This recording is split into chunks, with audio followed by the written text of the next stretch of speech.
mereka yang diduga kuat terlibat dalam kejahatan HAM masa lalu bukannya diadili tapi malah potensial maju menjadi presiden. Mengapa kita tolak Prabowo yang diduga kuat terlibat dalam kasus penculikan? Saya percaya Mas, Gen Z kita tuh orang yang rasional, orang yang terdidik. Jadilah pemilih yang cerdas dan tidak memilih capres penculik. Gitu.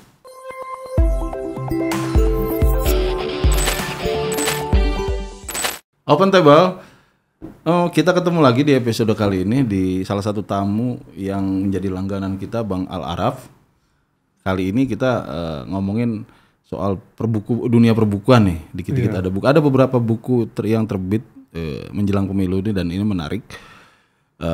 Duanya kami sudah ada di ini, belum sempat dibahas. Kami sudah pegang, salah satunya ini Kronik Penculikan Aktivis dan Kekerasan Negara 1998 yang disusun oleh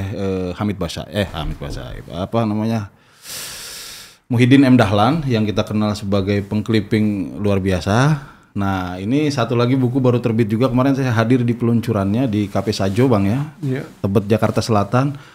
Ditulis bersama oleh Bang Al-Araf dan Taufik Pram. Judulnya Kasus Penculikan Bukan Untuk Diputihkan. Dua-duanya subjeknya nggak jauh-jauh nih soal kasus penculikan. Dan kalau ngomong bahas kasus penculikan di sekitar 98 nggak jauh-jauh lah orang yang kita sebut adalah Prabowo. Jadi subjeknya. Iya mau bagaimana lagi? Mau gitu bagaimana lagi? Dia sendiri yang meletakkan dirinya di posisi tersebut. Nasib sudah seperti itu ya. Tanggung jawabnya yang belum. Iya. Bang, oke. Kita bahas ini, buku ini diterbitkan beberapa hari lalu. Kasus penculikan bukan untuk diputihkan. Sekarang saya mau tanya dulu. Bukan untuk diputihkan. Kenapa sampai ada pernyataan bukan untuk diputihkan, Bang? Buku ini lahir atas sebuah kegemasan, kekesalan dan kemarahan. Karena ada gelagat kekuasaan dan sebagian orang yang berada di lingkarannya yang ingin bertarung di 2024. Yang menyampaikan bahwa kasus penculikan sudah selesai. Kita harus menatap masa depan dan melupakan masa lalu. Enak sekali kalimat itu. Dan disampaikan oleh temannya sendiri gitu. Ini pernyataan yang harus saya bikin kita nangis Bang. Tapi karena kondisinya begini sampai akhirnya kita ketawa aja bisanya. Iya. Sehingga kemudian membuat saya dan Mas Taufik merasa bahwa berbahaya sekali kalau ada gelagat kekuasaan seperti ini. Di satu sisi korban meratapi anaknya yang hilang di setiap malam. Pada sisi lain keadilan belum terpenuhi dan pengadilan belum diungkap. Tapi ada yang mereka ingin maju menuju kursi istana didukung oleh teman-teman dengan mudahnya ingin melupakan masa lalu yang sebenarnya belum selesai masalah itu. Jadi karena itulah kemudian membuat kami merasa bahwa ini berbahaya. Kalau suatu saat dia nanti menang, mungkin dokumen tentang penculikan itu hilang dalam sejarah Indonesia. Karena itu buku adalah jawaban untuk melawan rezim, untuk melawan mereka yang lupa ingatan, untuk mereka yang tidak punya hati dan kemanusiaan yang sudah menculik para pejuang demokrasi itu. Oke Bang, saya lihat kalau dari strukturnya buku ini kan kurang lebih ada semacam banyak diwarnai oleh testimoni-testimoni antara orang yang terlibat di sekitar situ atau orang yang menjadi korban. Gitu. Kenapa testimoni? Kenapa hal itu penting buat didengar oleh orang? Banyak buku-buku yang sudah menjelaskan tentang penculikan aktivis 1998, tapi sebagian besar menarasikan dalam perspektif pelaku. Perdebatan antara Fadlizon, Sintong Panjaitan, Wiranto, kan? Tentang Habib dengan peristiwa itu. Gitu. Dan kemudian narasi-narasi itu yang hilang adalah narasi korban. Nah, oleh karena buku ini menjadi bagian yang ingin menarasikan kepada publik bahwa ada perspektif korban dalam peristiwa itu, gitu ya. Bukan hanya mereka-mereka yang menjadi aktor-aktor pada era 1998, tapi juga ada korban yang perlu untuk diperhatikan. Sehingga di dalam buku ini membahas tentang menuturkan tentang kesaksian korban tentang peristiwa penculikan plus perjuangan keluarga korban untuk menemukan yang mereka hilang. Jadi ada 2. Nah, penjelasan korban dari peristiwa penculikan tentu tidak bisa dibantah karena korban tidak bisa berbohong. Karena korban menuturkan sejarah apa adanya, apa yang dialami, sehingga konsisten dan terkonfirmasi antar korban. Kesimpulan pertama adalah kasus penculikan itu bukan gosip, bukan isu, tapi fakta sejarah.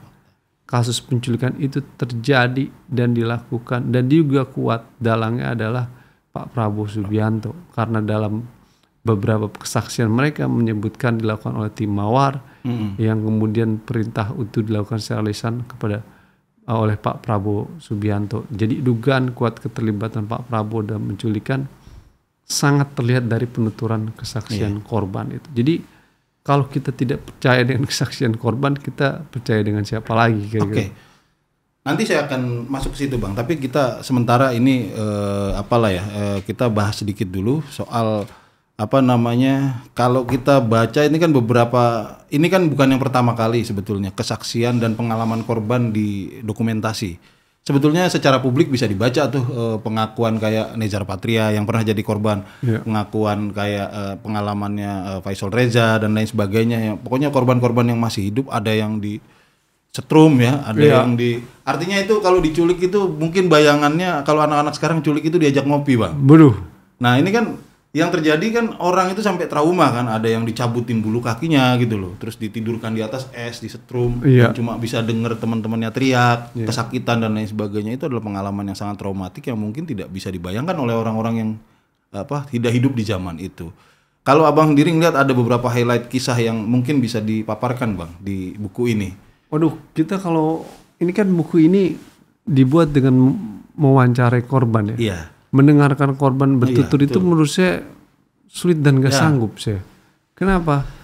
Mereka dijemput secara paksa, ditodong dengan senjata, disekap dalam mobil, ditutup kepalanya, ditaruh tempat yang mereka nggak tahu, lalu sampai tempat itu mereka diinterogasi, dipukul, disundut mereka, lalu kemudian mereka taruh di atas, ada yang taruh di atas balok es.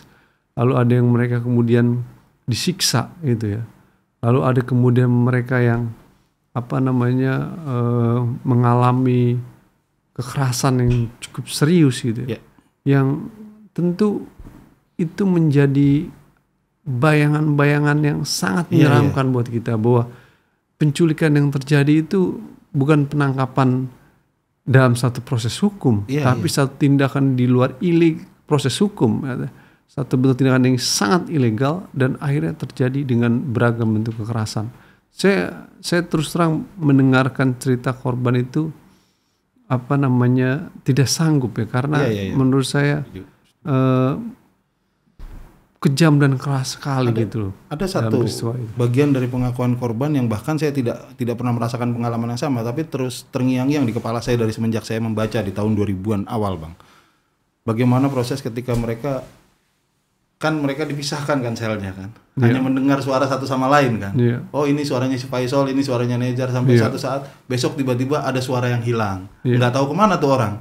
Besok ada lagi yang hilang. Dedi Hamdun tadinya awalnya ketika suaminya Eva Arnaz itu ketika awalnya dilihat ada Dedi Hamdun, tiba-tiba besoknya udah nggak ada. Dan sampai sekarang nggak ketahuan tuh orang-orang itu kemana. Iya betul. Ini yang penting dari kesaksian korban ini adalah 9 orang itu diculik oleh tim Mawar yang diduga kuat perintah itu dilakukan oleh Pak Prabowo dan kemudian sudah keluarkan untuk yang 9 orang. Tapi masih ada sisa 13 yang belum kembali. Nah, orang bertanya, apakah 13 ini nasibnya gimana dan siapa yang menculik? Nah, itu. Berdasarkan kesaksian korban, sebagian kesaksian korban menyebutkan bahwa mereka sempat bertemu dengan sebagian yang 13 orang itu. Salah bahkan mendengarkannya. Ada yang bertemu dengan Bimo, dengar suara Bimo Petrus, lalu yang kemudian sekarang sampai hilang, lalu kemudian Dedi dan lain sebagainya. Jadi itu tempat place yang sama, beririsan lah ya. Beda mungkin sel gitu ya, tempat, tapi ada juga dalam satu tempat sama ada 3 orang dalam satu ruangan sama yang gede mungkin, kayak misalkan antara Mugianto, Aan dan Nezar Patria dalam satu ruangan yang sama tapi berjauhan, tapi tahu lalu ada di tempat yang berbeda. Artinya nggak bisa dibantah apapun bahwa 13 itu kami tidak bertanggung jawab gitu loh. Itu jawaban yang lari dari masalah dan klise, karena 13 itu juga kalian yang menculik gitu loh. Karena kesaksian korban nggak bisa dibantah bahwa mereka bertemu di tempat itu, hanya mungkin selnya yang berbeda. Jadi kalau ada alasan bahwa mereka tidak nggak tidak bertanggung jawab atas yang 13, khususnya misalkan Prabowo menyampaikan, menurut saya itu tidak bisa dijawab di publik karena kesaksian korban berbeda.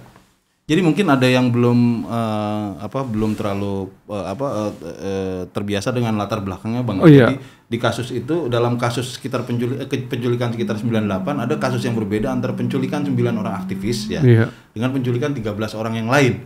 Itu 2 kasus yang berbeda. Seolah-olah padahal tidak sama. Artinya secara total sebetulnya ini kan kita akhirnya sekarang seringkali terjebak ngomongin yang 9 aja. Yang 13 lain ini keleleran sampai sekarang dan justru banyaknya nggak ada orangnya tuh. Kayak Wiji Tukul kayaknya masuk ke situ ya Bang. Iya, termasuk.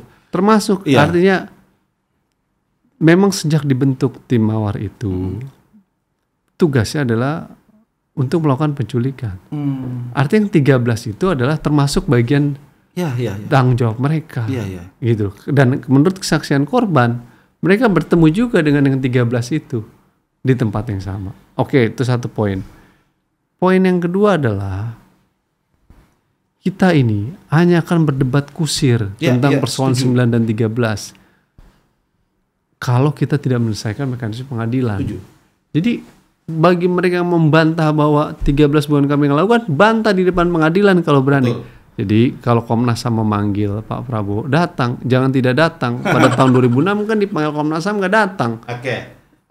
Itu loh jadi poin. Saya akan menelusuri sampai ke situ. Tapi sekarang gini ya, faktanya sekarang kita menghadapi kondisi yang agak ruwet nih Bang. Dulu dari tahun 98 dibentuk tim gabungan independen pencari fakta soal ini. Pak Marzuki juga pernah ketua timnya, pernah ngobrol di sini dan memverifikasi juga apa-apa yang dinyatakan di sini gitu ya. Terus dan lain sebagainya, semuanya sebetulnya sudah baik-baik saja, semua fakta kita sudah terima bahwa yang paling mungkin terlibat itu tim Mawar dan Prabowo di situ ya. Sampai kemudian dia terjun lagi ke politik, ini semua jadi berantakan. Fakta-fakta diaduk sedemikian rupa sampai saya coba misalnya pendirian atau pengetahuan Bang Al saya coba misalnya dipakai untuk menjawab apa yang sekarang sering di argumen-argumen yang sering didengungkan oleh para pembelanya Prabowo. Saya coba Bang ya. Misalnya begini, apa yang dibilang sama Budiman? 9 orang udah dibalikin kok. Sama Prabowo masih mau dipersoalkan juga. Budiman bilang gitu, ini salah satu korbannya. Saya kembalikan semua. Saya tidak tahu kenapa sebagian tidak pernah kembali ke rumahnya. Tapi yang saya ambil, saya sudah lepaskan semua. Itu pengakuannya. Gimana jawabnya Bang? Itu pernyataan yang menyakiti korban. Itu pernyataan yang membohongi publik. Karena Budiman tahu masih ada teman-teman yang masih hilang. Temannya ya? Teman. Bimo Petrus temannya dia. Herman temannya dia. Dan lain-lain. Wiji Tukul juga sama. Artinya ada kawan-kawan seperjuangan yang ada di Smith atau di PRD yang menjadi bagian dari organisasi, yang menjadi bagian mereka. Nah, kalau dia tidak merasa bahwa itu bukan temannya dan kemudian melupakan yang hilang itu, menurut saya mempertanyakan gimana rasa kemanusiaannya. Hanya sebatas untuk kekuasaan. Anda melupakan kawan seperjuangan hanya untuk uang. Anda melupakan ingatan perjuangan dan perkawanan. Menurut saya itu sesuatu yang menyedihkan. Hal yang paling menyedihkan dari hidup itu adalah mengkhianati kawan dan melupakan kawan. Ini bukan hanya mengkhianati dan melupakan, membunuh kawannya secara tidak langsung dengan cara menyatakan sudah selesai gitu. Dan pada sisi lain saya menganggap pernyataan Budiman itu harus menjadi bukti yang diambil oleh Komnas HAM untuk memanggil Pak Prabowo. Apa benar Anda melakukan penculikan, benar terhadap yang 9, oke benar. Kalau itu terjadi maka Komnas HAM dan penegak hukum segera tangkap Pak Prabowo. Karena orang yang menculik itu berarti orang yang melakukan kejahatan. Tidak ada orang menculik kemudian bebas dari hukuman. Itu menurut saya sesuatu yang konyol dalam negara hukum. Dalam negara hukum, walau Anda sudah menculik, mengembalikan orang itu, tapi kejahatan telah terjadi, yang namanya penculikan, Anda tetap harus dihukum, gitu loh. Nyolong aja begitu kok. Nyolong juga begitu. Kalau korupsi juga begitu. Orang udah korupsi, kekayaan dibalikin, tapi apa kejahatan hilang? Tetap juga diproses. Nah, artinya apa yang ingin saya katakan adalah ini kejahatan yang masih terus berlangsung. Ini gini Bang ya, mungkin saya masih harus menekankan ini teman-teman korbannya yang belum balik ini teman-teman Budiman, teman beneran loh, teman yang pernah kerja sama, berjuang bareng gitu Bang ya. Betul. Bukan orang yang kebetulan satu angkatan gitu, bukan. Mereka hidup bersama gitu ya. Ini sekarang dihianati oleh Budiman. Waduh, ya saya nggak masuk di alam pikiran saya. Ini satu pernyataan Budiman lagi, Bang Al gimana ngeliatnya? Prabowo waktu Prabowo melakukan penculikan, tapi dia waktu itu hanya menjalankan perintah kok, gitu loh. Pada saat itu penculikannya dilakukan untuk membela negara, gitulah. Kan Budiman pernah ngomong gitu beberapa bulan lalu. Kami menjalankan tugas negara, Pak Prabowo menjalankan tugas negara. Kedua-duanya adalah untuk kebaikan Indonesia. Tahun 98 tugas sejarah dan tugas negara ada dalam posisi berhadapan. Karena pada waktu itu negara otoriter menolak untuk melakukan perubahan dengan cara baik-baik, sehingga terpaksa kami melakukan terobosan dan perlawanan. Siapa atasan Pak Prabowo Panglima TNI? Siapa ada Mas Wiranto? Pada faktanya Wiranto sendiri yang memecat Prabowo Subianto. Mempersoalkan itu malah. Ya kan? Melalui mahkamah militer. Artinya nggak bisa berdalih dengan mengatasnamakan perintah. Karena fakta yang terjadi, atasan-atasan Anda membuat mahkamah Dewan Kehormatan Militer untuk menghukum dia. Artinya memang ada inisiatif yang Anda lakukan untuk melakukan kerja-kerja itu. Di luar pengetahuan institusi. Di luar pengetahuan institusi. Gitu. Ya. Kalau sepengetahuan institusi bagaimana mungkin dia dipecat? Betul. Iya kan? Iya. Artinya ada kondisi di mana dia dipecat akibat tindakan insubordinasi, akibat tindakan di luar kewenangan dia. Sehingga itu bermasalah. Makanya ada mahkamah Dewan Kehormatan. Pemecatan Prabowo itu menjadi bukti bahwa kasus penculikan itu ada. Iya. Pemecatan itu juga menjadi bukti bahwa dia bermasalah. Iya. Pemecatan itu juga menunjukkan bahwa dia nggak bisa berdalih bahwa itu atas dasar perintah. Iya. Dan ini tidak dimaksudkan untuk mencuci kesalahan Wiranto ya Bang. Dalam pengertian Wiranto juga punya persoalan sendiri dalam kasus HAM. Betul. Tapi dalam hal ini kasus yang berbeda. Betul. Bahwa Prabowo itu bertindak di luar sepengetahuan atasannya yang pada saat itu Wiranto. Betul. Gitu loh. Dan sekarang mereka bekerja sama. Itu luar biasa. Itulah dagelan politik di Indonesia. Iya. Saling serang, saling ini pada akhirnya kemudian berpelukan menjadi bagian. Sebetulnya agak tergambar mungkin konteks pada saat itu kalau kita mau mulai masuk agak sedikit tergambar lewat buku salah satunya memoirnya B.J. Habibie, mantan presiden B.J. Habibie dan Sintong Panjaitan pada saat itu yang juga pengawalnya Habibie, yang beberapa kali ada gambaran memang di sekitar tahun 98 itu di sekitar turunnya Soeharto semuanya sama menyimpulkan bahwa Prabowo itu sering bergerak di luar kontrol, di luar kendali, di luar perintah. Kira-kira gitu Bang ya. Nah Bang, sekarang kita masuk ke soal lain Bang. Tidak ada satupun keputusan hukum yang pernah menyatakan Prabowo bersalah Bang. Gitu katanya. Iya. Argumen lain tuh. Karena Pak Prabowo tidak pernah mau datang kalau dipanggil dalam satu proses hukum. Itu jawabannya. Bersalah atau enggak? Bagaimana menyatakan bersalah atau tidak? Kalau Anda ingin menyatakan bersalah atau tidak, Anda hadir dalam satu proses hukum yang dilakukan oleh Komnas HAM. Anda dipanggil kan enggak mau hadir sejak tahun 2006. Artinya penyidikan itu sedang diupayakan untuk memproses dan mempertanyakan terhadap Pak Prabowo. Sepanjang belum ada peradilan itu, maka sepanjang itu pula ya dia diduga kuat terlibat dalam kejahatan penculikan itu.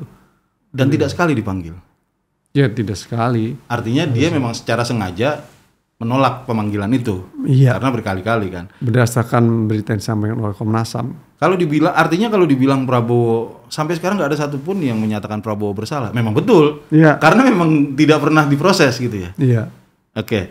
Bang, kemudian ada dari presiden ke presiden berganti, tapi nggak ada tuh yang berani sampai sekarang kalau memang Iya. nggak ada yang berani tuh. Si goyang dompet nih. Iya, ini katanya 5 tahun sekali sampai kemarin saya jujur ini saya hampir nggak tega untuk mengulangnya bang. Aksi Kamisan bahkan dibilang ini jualan Kamisan katanya. Kata salah satu pendukung Prabowo. Gue harus akui bahwa gue tidak melakukan dua ini. Gue tidak pernah datang ke Kamisan dan gue tidak pernah dagang Kamisan. Itu pendukung Prabowo itu nggak punya rasa solidaritas, rasa kemanusiaan terhadap korban. Oke.